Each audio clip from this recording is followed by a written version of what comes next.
Today we start lecture number 52. Our topic name is available soil moisture. First, definition of available moisture. The difference in moisture content of the soil between field capacity and permanent wilting point is termed as the available moisture. It can be expressed as percentage moisture. जी काही definition आहे available मॉइश्चरची, the difference in moisture content between soil field capacity and permanent wilting point is known as available moisture. आपण मागच्या लेक्चरला field capacity आणि permanent wilting point म्हणजे काय ते पाहिलं. फील्ड कॅपॅसिटी म्हणजे काय की जी काही वनस्पतीची सुरेख वाढ होते, ती सुरेख वाढ होण्याकरता जी काही पाण्याची उच्चतम पातळी राहते त्याला आपण फील्ड कॅपॅसिटी म्हणतो. आणि जे काही परमनंट विल्टिंग पॉईंट आहे तो म्हणजे ज्या ठिकाणी जी काही एकदम न्यूनतम पातळी आहे तर त्या ठिकाणी वनस्पती कोमेजून जाते त्याला आपण विल्टिंग पॉईंट म्हणतो. आणि मग ह्या दोघींच्या मध्ये जे काही मॉइश्चर कंटेंट आहे जे पिकांच्या वाढीकरता योग्य आहे, जे आपण पर्सेंटेजमध्ये त्या ठिकाणी कॅल्क्युलेट करतो, त्याला आपण काय म्हटलेलं आहे, available soil moisture. Factors affecting available soil moisture. कोणकोणते घटक अवेलेबल मॉइश्चरवरती परिणामकारक होतात. यामध्ये first one, texture. As fineness of texture increases available soil moisture increases. जे काही टेक्स्चर आहे जर ते फाईननेस प्रकारे किंवा चांगलं जर टेक्स्चर असेल तर जे काही सॉइल मॉइश्चर आहे हे सुद्धा इन्क्रीज होतं. Second, structure. सॉइल हॅविंग क्रम स्ट्रक्चर होल्ड मोर अवेलेबल मॉइश्चर. जे काही सॉइलचं स्ट्रक्चर आहे ते एकदम क्रम्बी स्ट्रक्चर जर असेल तर त्या ठिकाणी जास्त पाणी त्या ठिकाणी शोषून धरतं किंवा जे काही पाणी धरण्याची क्षमता आहे ती जास्त राहते. Third, organic matter. Soil having more organic matter percentage probably have a higher available moisture capacity and it is help in improving soil structure, porosity and thereby increasing water holding capacity of soil. जर जे काही organic matter आहे, जे काही सॉईलमध्ये content जर जास्त असेल तर ऑब्व्हियसली त्या ठिकाणी काय होतं, जे काही सॉईल मॉइश्चर आहे किंवा जे काही जमिनीमधील ओलावा आहे त्याचं प्रमाण देखील वाढतं. त्याचबरोबर it help to improving soil structure, जमिनीची घडण, पोरोसिटी, सच्छिद्रता. त्यानंतर increasing water holding capacity of soil, जी काही जमिनीची पाणी धरून ठेवण्याची क्षमता आहे ती देखील वाढली जाते. Next, soil depth. Deep soil have a greater available soil moisture holding capacity. जी काही जमिनीची खोली जेवढी जास्त असेल तेवढी त्याची पाणी धरून ठेवण्याची क्षमता ही जास्त राहते. Next, salt concentration. Presence of salt in soil reduces the available soil moisture storage capacity of soil. त्या ठिकाणी साल्टचं प्रमाण मात्र त्या ठिकाणी जर जास्त असेल तर वॉटर होल्डिंग कॅपॅसिटी किंवा जी काही अवेलेबल सॉईल मॉइश्चर आहे त्याची स्टोरेज कॅपॅसिटी ही कमी होत जाते. Next, soil stratification. Soil having hard or impervious layer slow down drastically the rate of movement of water and also influence unfavourable penetration of plant roots. आता याच्यामध्ये soil स्ट्रॅटिफिकेशन or layering म्हणजे आपल्याला काय सांगता येईल की जे काही प्रकारचं स्तरीकरण राहतं, जे काही निद्रितावस्था किंवा आपण ज्याला रेस्टिंग पिरियड म्हणतो ती जावी म्हणून आपण जे काही पाण्यामध्ये त्याचं आपण त्यांना भिजत घालतो अशा प्रकारचं लेअरिंग आपल्याला यामध्ये सांगता येतील. तर अशा प्रकारे factors affecting available soil moisture हा महत्त्वाचा पॉईंट आहे. Next, infiltration. Definition. It refers to the downward entry or movement of water from the surface into the soil. Infiltration म्हणजे काय, जे काही आपल्या जमिनीमधून पाण्याचा निचरा होतो किंवा जे काही जमिनीमध्ये पाणी मुरतं. It refers to the downward entry or movement of water from the surface into the soil. जे काही वनस्पतीच्या जे काही मातीच्या पृष्ठभागावरून जे काही जमिनीमध्ये पाणी मुरतं किंवा जे काही त्याची एंट्री मुवमेंट होते त्याला आपण इन्फिल्ट्रेशन असं म्हणतो. Infiltration rate. The infiltration rate group in to 4 categories. आता जो काही इन्फिल्ट्रेशन रेट आहे हा कशा प्रकारचा आहे त्याचं 4 याच्यामध्ये क्लासिफिकेशन केलेलं आहे. फर्स्ट, व्हेरी स्लो, मॉडरेट आणि रॅपिड. आता फर्स्ट आहे very slow. Infiltration rate of 2.5 mm per our.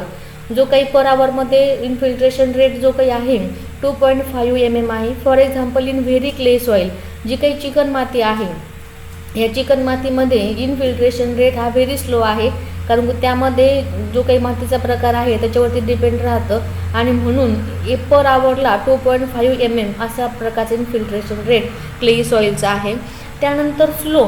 Infiltration rate of 2.5 mm to 1.25 mm per hour. तर soil with high in clay, जे काही soil in high with clay आहे याच्यामध्ये थोडंसं slow त्या ठिकाणी आहे.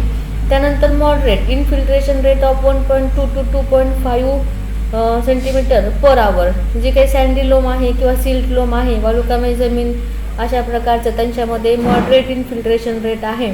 आणि एकदम जो काही रॅपिड आहे त्यामध्ये infiltration rate more than 2.5 centimetre per आवरला, जे काही डीप सँडी आणि डीप सिल्ट लोम सॉईल आहे की ज्यामध्ये आपण वालुकामय जमीन म्हणतो किंवा जी काही 25% चिकणमातीपेक्षा कमी राहते, अशा प्रकारे त्या जमिनीमध्ये इनफिल्ट्रेशन रेट हा सर्वांमध्ये जास्त रॅपिड अशा प्रकारचा राहतो. Next, factor affecting infiltration water. Infiltration वॉटरला जे काही फॅक्टर अफेक्टिंग करतात ते म्हणजे कोणते, तर फर्स्ट वन आहे सॉईल टेक्स्चर अँड स्ट्रक्चर.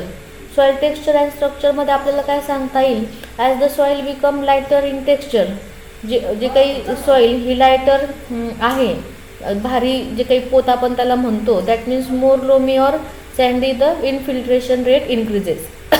मग यामध्ये कोणत्या प्रकारच्या सॉईल येतील, जे काही मोर लोमी सॉईल्स आहेत किंवा ज्या काही सँडी सॉईल आहेत त्यांचे इनफिल्ट्रेशन रेट हा जास्त राहतो.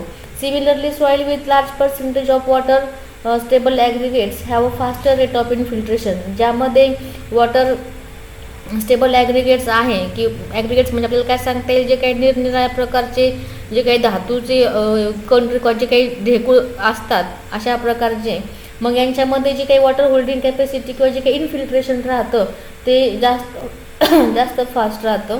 त्यानंतर clay soil having crack have a quicker infiltration in the beginning, but when this cracks get sealed either by the impact of rainfall or by the swelling of the clay, the rate slow becomes. जे काही भेगा जे काही जमिनीच्या पडतात त्याच्यामध्ये सुरुवातीला काय होतं, इनफिल्ट्रेशन जास्त होतं, परंतु कालांतराने ज्यावेळेस काही भेगा आहेत त्यांच्यामध्ये कडकपणा जो काही होतो पावसामुळे किंवा जे काही इम्पॅक्ट ऑफ रेनफॉल, त्यामुळे त्यांचे इनफिल्ट्रेशन रेट हा नंतर स्लोली होतो.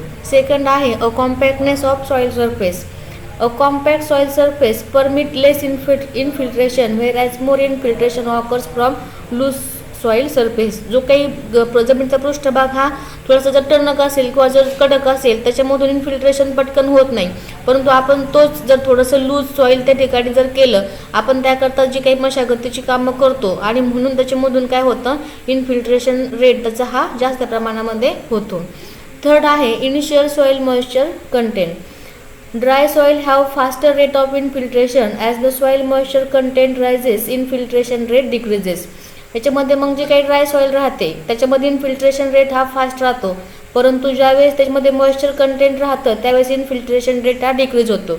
ज्यावेळेस समजा सुरुवातीच्या काळामध्ये जो काही मान्सूनचा पाऊस पडतो त्यावेळेस त्या ठिकाणी बऱ्याच काळापर्यंत काय होतं, जमिनी ह्या त्याला पाणी भेटलेलं नसतं आणि त्यामुळं सुरुवातीला पाऊस पडल्यानंतर लगेच त्या ठिकाणी ते पाणी त्या ॲब्सॉर्ब किंवा इनफिल्ट्रेशन त्याच्यामधून फास्टली होतं, परंतु आपण कालांतराने ज्यावेळेस जास्त प्रमाणामध्ये पाणी आपण ज्यावेळेस देतो त्यावेळेस त्याचं जे काही इन्फिल्ट्रेशन रेट आहे हा वेळेनुसार त्या ठिकाणी कमी कमी होत जातो. नेक्स्ट आहे porosity. Greater percentage of macropores in the top layer will result in quicker infiltration. आता पोरोसिटी म्हणजे काय, सच्छिद्रता, आणि मग जे काही त्याचे मॅक्रोस्पोर आहे सूक्ष्म कण हे टॉप लेअरमधील कसे आहेत त्या प्रमाणामध्ये त्याचं क्विकर इन्फिल्ट्रेशन त्याच्यामध्ये होतं. नेक्स्ट आहे organic matter. Addition of organic matter or soil rich in organic matter increases infiltration rate substantially. Organic matter जर जास्त असेल त्या ठिकाणी इन्फिल्ट्रेशन रेटसुद्धा इन्क्रीज होतो. नेक्स्ट आहे vegetative cover. Soil with some vegetative cover have more infiltration than bare cultivated land. जे काही पडीक जमीन आहे त्यापेक्षा जी काही पिकाखालील जमीन राहते त्याच्यामध्ये इन्फिल्ट्रेशन रेट हा जास्त राहतो. Soil temperature. Warm soil absorb more water than cold soil due to low viscosity of warm water. जे काही समजा टेम्परेचरला थोडंसं जर वॉर्म असेल तर त्या ठिकाणी सॉईल इन्फिल्ट्रेशन लवकर करते जास्त कशापेक्षा जे काही कोल्ड सॉईल आहे त्यापेक्षा. त्यानंतर cultivation practices. Cultivation practices increases the infiltration rate, increase the porosity on the surface soil and breaking up surface seals. आता आपण जे काही कल्टिवेशन प्रॅक्टिसेस आहेत, आपले जे काही पिकांची लागवड पद्धत असेल, यामुळं काय होतं की त्यानुसार आपण इन्फिल्ट्रेशन रेट हा इन्क्रीज होत जातो, पोरोसिटी इन्क्रीज होत जाते. त्याच्यानंतर जे काही आपण मशागत वगैरे करतो त्यामुळे देखील जो काही सॉईल सरफेस आहे आपण याला मशागत करून त्या ठिकाणी चांगल्या प्रकारे घटन देण्याचा प्रयत्न करतो आणि म्हणून काय होतं की कल्टिवेशन प्रॅक्टिसेसने सुद्धा इन्फिल्ट्रेशन रेट हा इन्क्रीज होतो. Generally, soil having more infiltration rate is good and it to avoid the loss of soil land nutrient through runoff. आणि मग अशा प्रकारे इन जनरल जर सांगायचं म्हटलं तर जमिनीमध्ये इन्फिल्ट्रेशन रेट हा जर चांगला असेल तर त्यामधून जे काही डिसएडव्हान्टेज आहे किंवा जे काही साईड इफेक्ट आहे रन ऑफ होण्याचे किंवा जे काही आपण मातीची धूप होते हे दुष्परिणाम होण्याच्या त्या ठिकाणी आपल्याला टाळता येतं. तर अशा प्रकारे या लेक्चरमध्ये फॅक्टर अफेक्टिंग इन्फिल्ट्रेशन वॉटर हा पॉईंट देखील त्या ठिकाणी चांगला विचारला जातो. त्यानंतर इन्फिल्ट्रेशनची डेफिनेशन, सॉईल मॉइश्चरची डेफिनेशन आणि फॅक्टर्स हे सर्व यामधील महत्त्वाचे पॉईंट आहेत.